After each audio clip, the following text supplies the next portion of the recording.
you're the president of the Council of Bishops, but you're also a leader in Episcopal area. Yeah. And what do you think about the ministry of annual conferences right now? We talk a lot about the general church and ministry on the general church level. What is essential about the role of annual conferences? Yeah, I live with the foot two worlds in many ways. And one certainly does affect the other. That's back to the vital web of interactive relationships, right? But the annual conference is where the rubber hits the road. Actually, the local church is where the rubber hits the road. We talk about the separation of the church, and we talk about, budgets and all of that. It's like, okay, the only reason we have a denominational budget is because somebody sat in a pew or a virtual worship service and wrote a check, and somebody maybe even from their Social Security check wrote a check for $10 and sent it to their local church. That is the only reason that we exist, right? That's what turns the lights on. So I think that's sort of that connection back, and I think sometimes we forget that. I think sometimes we forget that the general church stuff is only possible because somebody somewhere sat in a pew or in front of a computer or whatever. And now the fact that people aren't showing up to sit in a pew, these churches are struggling. And I will just say, for me, I've got a great concern for the local church, and I have deeper concerns for our clergy. Our clergy went from online or from in-person worship to being televangelists in about a 3-day period of time. And every day has been different. And just when they think they've got it figured out, something else changes, right? I worry for their spiritual, mental, physical health, because they're constantly having to pivot. And then they're up against the person that says, it's my God-given right not to wear a mask, or it's my God-given right to show up for worship. And so they're dealing with that every single day. And for every letter I get in my inbox, that's somebody sitting in somebody's pew, right? And so these clergy are, I think, they're just being pushed and pulled and pushed and pulled. And I worry greatly for them. And so when we talk about impact of these folks in the local churches, the vitality of a local church, the pressures of a pastor these days, nothing, Kennetha, nothing you and I ever went to seminary for prepares us for this. Is just a whole different ball game today than for me it was 10 years ago in the church, or 15 years ago. Certainly as a bishop, what I did 8 years ago and what I'm doing today in my area are completely different. So I think that we, it's like we've got to cut each other a little bit of slack here, extend that grace, because I think our pastors are under a lot of pressure. And some of it is denominational pressure, some of it is local pressure, and they live on eggshells, they walk on eggshells. If I say this, I'm going to offend this person. If I don't say it, I'm going to offend that person. And they're going to take their marbles and go home. And it is a hard time to be a pastor of a local church. And I don't think we cannot forget that. Is pastoring a church today is so very different than I know that it was for me, and it was for people even 10 years ago, 5 years ago, last year. Yeah. There's not as much respect for the profession. The denomination is struggling in terms of vitality. I mean, that's been the expectations on pastors are high, and pastors are trying to navigate a pandemic and keep themselves and their families healthy, in addition to making decisions about whether to have worship, all of these things. And I think that, laity are in the same boat. A lot of them have lost their jobs. or family members have lost their jobs. They're having to, teach their children at home too. They're struggling as well. So it's not, nobody's better off than the other. This is kind of been an equal opportunity time for all, disasters for all of us. But I just think that laity are also struggling, and I think what happens too is when we're stressed, we say and do things that we wouldn't if we weren't.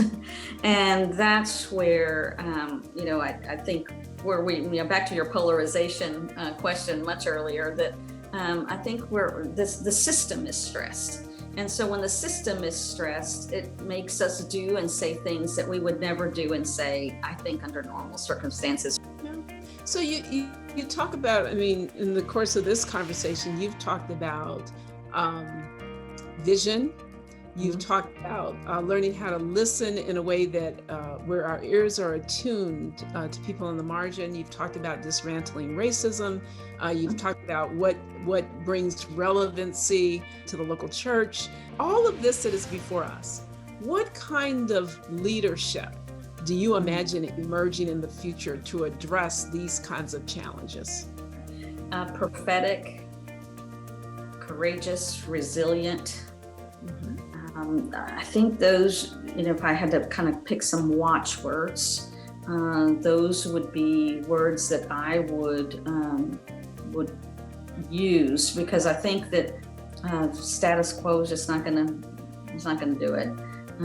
And innovation, creativity, but resilience to me is, can we live out of this period of time as a nation, as the world, in a way that we say, we are resilient people because we are followers of Jesus.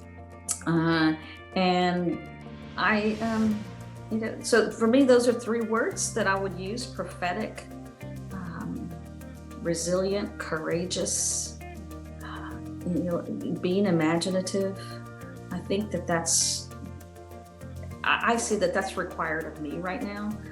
Sometimes doing the unpopular, and the things that maybe not everybody is going to like, but important for me to say, this is the place where I'm going to take the stand, and I'm willing to take the heat for it. One of the things we recently learned from Susan Beaumont in our Council of Bishops meeting is that change often comes with heat, or heat causes change. You can't, potatoes without boiling are yucky. And so sometimes the little heat is what we need to cause some change. Now, some of us are saying, wait a minute, I'm boiling down here. I get that. There's more heat than most of us really want to have on most days right now. But out of this heat, can we be courageous enough, resilient enough to withstand some of this heat, to create something new? That's what being maybe prophetic means right now. You can't be prophetic without courage. Right. And I think that the piece around resilience, there has to also be some trust in the resilience of the church, and some trust in the resilience of our people, that change can come, and the church is not going to break. Right. Right. When you, we talk about spiritual leadership, and obviously the episcopacy is, as bishop, you are general superintendent for the church. What kind of leadership within the episcopacy do you imagine emerging, or what style of leadership, or which direction in terms of leadership? And then what is gained or lost by the proposal to declare a moratorium on electing new bishops? Right. Well, back to courageous, resilient, prophetic.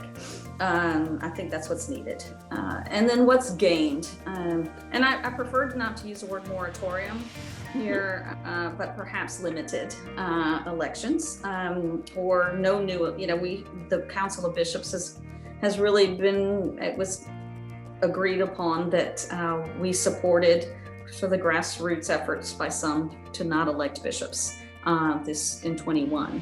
I think if I were to say, for me, what the gain is, and there's some losses. There's some losses, clearly. Losses of no new leadership, those sorts of things. But we've got to deal with some realities right now. And if we are to wait, the dust will settle, right? It allows us to catch up with ourselves, mostly. And I think that we can make a better decision in 3 years than we could make in 21 at a jurisdictional conference. We would know if the church is separating, we would know who's staying, who's going. We would have some clearer understanding of who we are. Back to your original question about identity, right? We would have a clear understanding of who we are and the kind of leaders that we needed. And so I think we're just better positioned to make a better decision in 24 or 25 if we end up changing the quadrennial cycle, but in 24, let's say. That's a 3-year time that we can truly look at where we are, who we are, and what we need as far as leaders are concerned for our future. I think that is a big gain. That is a huge gain. So to me, yes, it's a financial decision, right? That's a reality. It's a financial reality. But the more strategic reason for me is understanding, again, who we are, where we are, and what we need. Things settle. And it's going to take probably more than 3 years, but we'll know a little bit more in 24 than we do now. And so I think it would allow us to make good decisions about Episcopal leadership. It will help us make good decisions about where we need what kind of leadership. And I think we would be hasty in many ways to go ahead and make an election of a bishop now rather than the future. Now, I recognize not everybody will agree with that, but for me, I just deep in my soul and my gut is that I really believe we will have the capacity to make a better decision in 24 than we would in 21. We would know more than we do now. Thank you so much for joining us. I very much appreciate your time. Thank you for yours. Appreciate you a lot. Thanks.